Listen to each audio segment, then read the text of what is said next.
संकट तो बढ़ता ही जा रहा है देवराज इंद्र। पृथ्वी की उष्णता तो बढ़ती ही जा रही है। चंद्रदेव की शीतलता का अभाव अब अपना प्रत्यक्ष प्रभाव दर्शा रहा है और स्थिति और भी क्रमशः गंभीर होती जाएगी।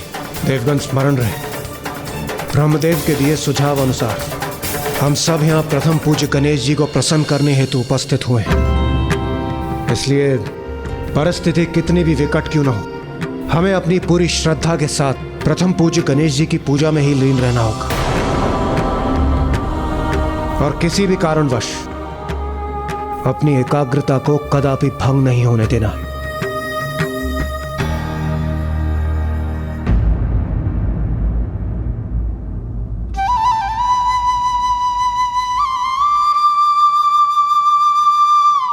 प्रतीत होता है पुत्र कार्तिकेय ने पुत्र गणेश को स्थिति की गंभीरता से अवगत कराया है उसने, जिसे समझकर गणेश यहाँ आया। मुझे विश्वास था वो अवश्य अपने पिता से मार्गदर्शन लेने आएगा। पिताश्री, इस समस्या का समाधान ढूंढने के लिए हमारा मार्गदर्शन कीजिए।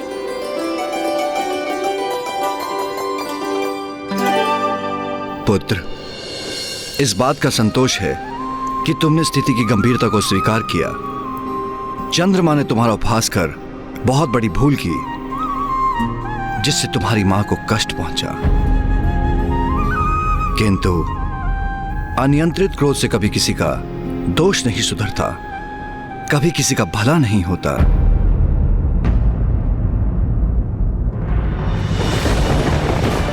ओम नमः शिवाय।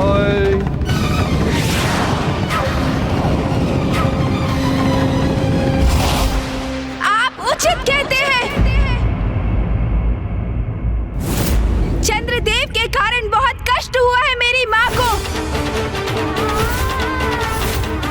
और देखा आपने किस प्रकार अपने दायित्वों का पालन नहीं कर रहे हैं चंद्रदेव। सर्वप्रथम उन्होंने मुझे और मेरी माँ को पीड़ा पहुँचाने का कार्य किया और अब इस प्रकार सभी की दृष्टि से ओझल होकर समस्त सृष्टि को कष्ट पहुँचा रहे हैं। क्रोध आया, मुझे अवश्य क्रोध आया और अवसर प्राप्त हुआ तो उन्हें पुनः शापित करूंगा। मैं कभी क्षमा नहीं करूंगा चंद्रदेव को, कभी नहीं।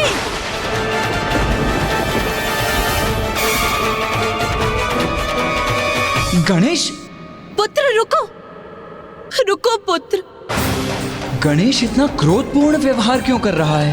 ये हो क्या गया है गणेश को? उमा, अभी इसे जाने दीजिए। अभी वो कुछ भी समझने की अवस्था में नहीं है। समझ में तो मेरी भी नहीं आ रहा है पिताश्री कि गणेश को ये हो क्या गया है। अभी कुछ समय पूर्व ही तो मुझसे कह रहा था कि चंद्रदेव को लौटाने के लिए वो पिताश्री से मार्गदर्शन लेगा। फिर अचानक ये क्रोधावेश का क्या कारण है? यदि मेरा पुत्र अपने क्रोध को अपने वश में नहीं कर पा रहा है तो अवश्य ही उसका कोई बड़ा कारण होगा, क्योंकि अकारण क्रोध तो गणेश के स्वभाव में ही नहीं। हाँ माँ, मैं आपसे पूर्णतः सहमत हूं। गणेश के स्वभाव से तो हम सभी भली भांति परिचित हैं। फिर उसके क्रोध का क्या मूल हो सकता है? चंद्रदेव को मैंने इसलिए शाप नहीं दिया क्योंकि उन्होंने मेरा उपहास किया। मैंने उन्हें इसलिए शाप दिया क्योंकि उनके कृत्य से मेरी माँ को अपार वेदना सहनी पड़ी, और इसलिए मुझे चंद्रदेव को शाप देने का कोई पछतावा नहीं है पिताश्री। पुत्र, मैं हूँ उसके क्रोध के मूल में। मैं उसकी माँ। नाथ, मैंने जब भी गणेश को किसी क्रोध अथवा आहत में देखा तब मैं स्वयं पर किसी भी प्रकार का नियंत्रण रखने में असमर्थ हो गई। मैं अपने क्रोधावेश में सर्वथा विनाश करने के लिए प्रेरित रहती हूँ। ये स्नेह एक माँ का अपने पुत्र के प्रति। जब मैं गणेश को पीड़ा में देख अपने क्रोध पर नियंत्रण खो सकती हूँ तो गणेश तो मात्र एक बालक है। हम उससे आत्मनियंत्रण की अपेक्षा क्यों कर रहे हैं नाथ? ओ माँ, क्योंकि वो प्रथम पूज्य गणेश है और मैं जगत जननी आदि शक्ति हूं नाथ। नाथ, आप इस संपूर्ण घटनाक्रम को पुत्र गणेश की दृष्टि से देखने में संकोच क्यों कर रहे हैं नाथ? नाथ, आप ये क्यों नहीं समझना चाहते कि गणेश का क्रोध उसकी माँ के रक्षा के भाव का ही परिणाम है? आज जब गणेश अपना मत आपके समक्ष रखने आया तो आपने कहा कि चंद्रदेव से जो कुछ भी हुआ उसके परिणाम से वो अनभिज्ञ है। तो क्या ये कहना अनुचित है कि गणेश ने जो कुछ भी किया उसके परिणाम से वो भी अनभिज्ञ थे? आपका झुकाव आपके एक पुत्र की ओर ही क्यों है? आपको गणेश को समझने का भी प्रयास करना चाहिए। ये मत भूलिए नाथ, जब हमारे तथाकथित पुत्र चंद्रदेव ने मेरे हृदय को आहत किया तब गणेश ने ही मेरा बचाव किया। आपको क्या ये स्पष्ट नहीं है नाथ?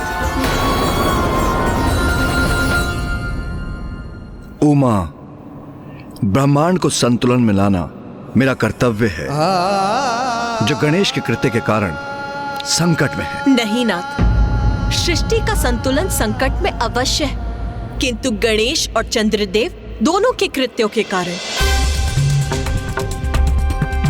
नाथ, मेरी विनती है आपसे, जो उचित है वही कीजिए। उसी से गणेश का क्रोध भी शांत होगा।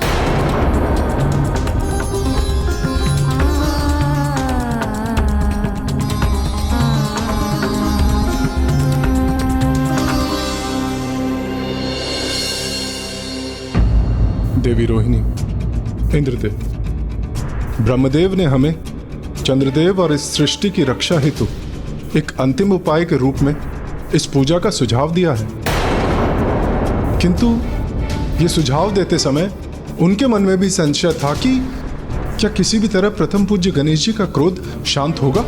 होगा, अवश्य होगा।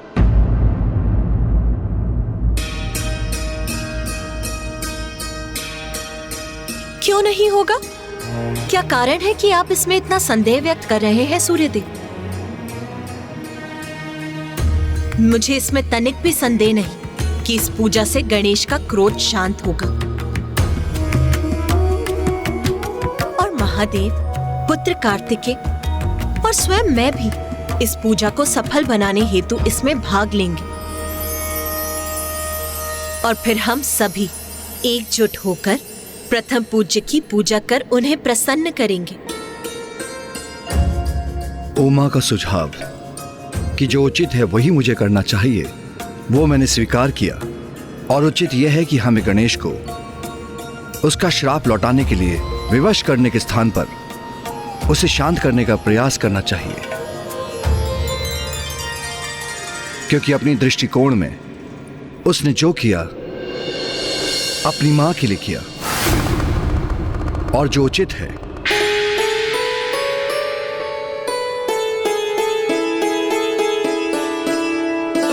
इस पूजा के लिए हम सभी को व्रत संकल्प धारण कर गणेश की पार्थिव श्री विग्रह की रचना करनी होगी और इस पूजा का संपूर्ण विधि विधान मैं आपको बताऊंगी और इस प्रकार हम सब एकजुट होकर पूर्ण भक्ति से गणेश की पूजा करेंगे।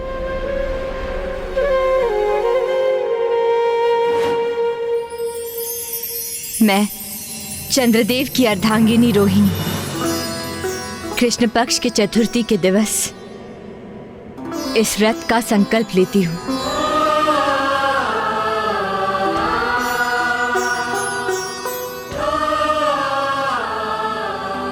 मैं देवराज इंद्र प्रथम पूज्य गणेश जी का क्रोध शांत करने और सृष्टि की रक्षा करने हेतु समस्त देवताओं के साथ इस पूजा का संकल्प लेता हूं।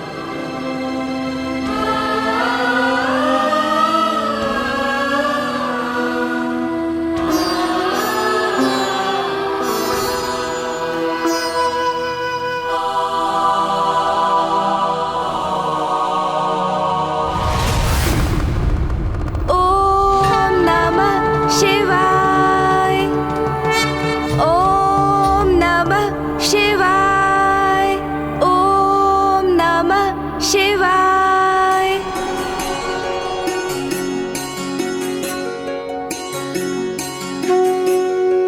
पृथ्वी तो अब उष्णता की ऐसी पराकाष्ठा की ओर जा रही है कि ये मिट्टी भी अब तपने लगी है। जय गणेश देवा, माता जाकी पार्वती, पिता महादेव। सभी देवगण कितनी निष्ठा और समर्पण से इस पूजा के लिए प्रस्तुत है। मुझे विश्वास है हम सभी अपनी भक्ति से गणेश जी को प्रसन्न करने में अवश्य सफल होंगे। बल और बुद्धि से सिंदूरा संघारा,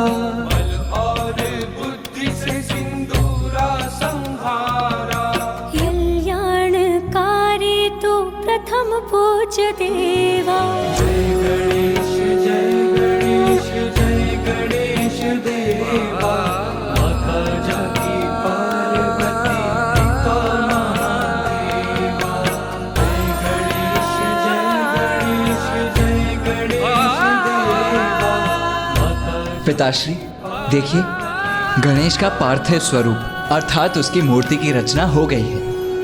अब तो मात्र उसके नेत्र ही गणने शेष हैं। मेरे पुत्र के नेत्र मैं स्वयं गढ़ूंगी। एक माँ जो अपने पुत्र के नेत्रों में अपने लिए अपार प्रेम देखती है, वो भला उन नेत्रों को कैसे भूल सकती? उसकी छवि तो एक माँ के हृदय में सदैव के लिए अंकित हो जाती है।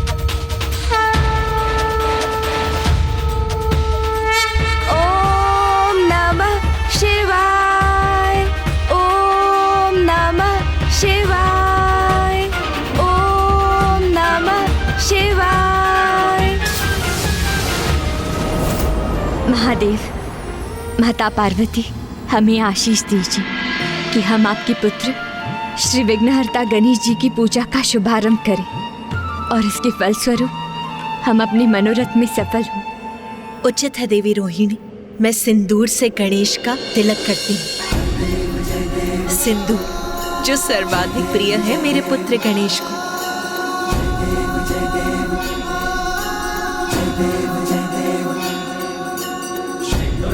चढ़ायो अच्छा गजमुख को, दो दिन लाल विराजे सुध गौरी हर को। चलिए गुड़ लड्डू साई सुरभर को, महिमा कहीं न जाए लागत हो पद को। ओम गण गणपते नमः, ओम गण गणपते नमः, ओम नमः शिवाय। देवी रोहिणी, अब ये लाल पुष्प गणेश को समर्पित कीजिए। उसी से गणेश की प्राण प्रतिष्ठा भी होगी।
चंद्रदेव के शीतल प्रभाव के अभाव से यह कैलाश भी प्रभावित हो रहा है। समस्त वातावरण में ऐसी उष्णता का संचार हो रहा है कि यहाँ की हिम तक पिघल रही है।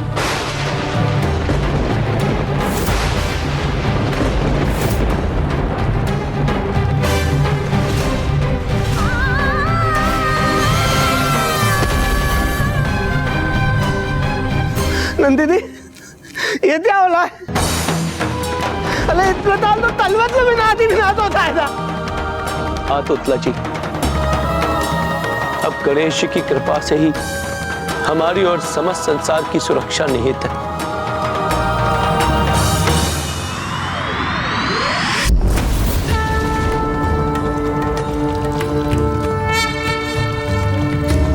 ओम गं गणपतये नमः।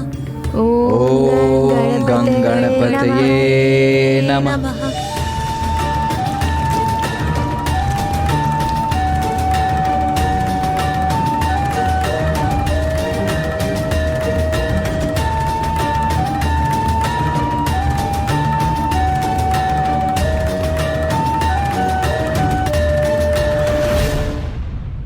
ओम नमः शिवाय।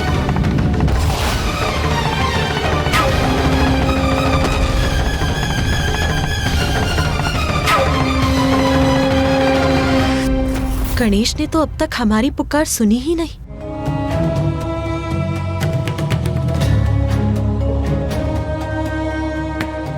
चंद्रदेव की शीतलता तो मेरी उष्णता को संतुलित करती है, किंतु अब उनकी शीतल किरणों के अभाव में मेरा ताप तो बढ़ता ही जा रहा है।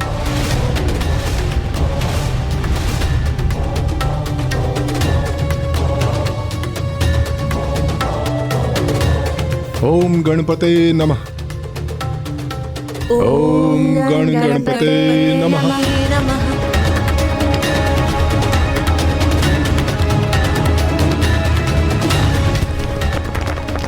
चंद्रदेव के अदृश्य होने से उत्पन्न संकट महासंकट में परिवर्तित हो, उसके पूर्व गणेश को चंद्रदेव के प्रति अपने क्रोध को शांत कर उन्हें किसी भी युक्ति से लौटाना ही होगा, अन्यथा सृष्टि नष्ट हो जाएगी।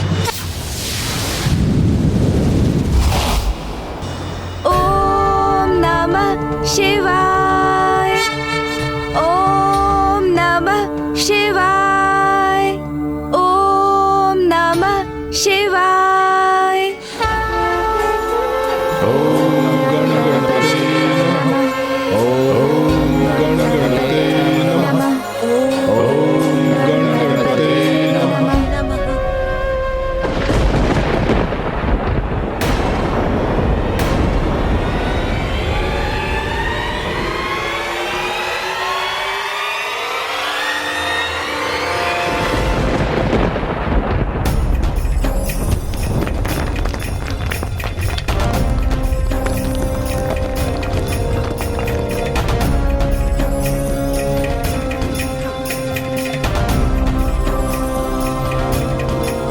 गणेश जी ने तो हमें अभी भी दर्शन नहीं दी, तो क्या सूर्यदेव का संशय उचित था? कहीं गणेश जी का क्रोध हमारी इस पूजा से भी शांत ना हुआ तो? ओम नमः शिवाय। ओम नमः शिवाय। ओम नमः शिवाय। ओम नमः शिवाय।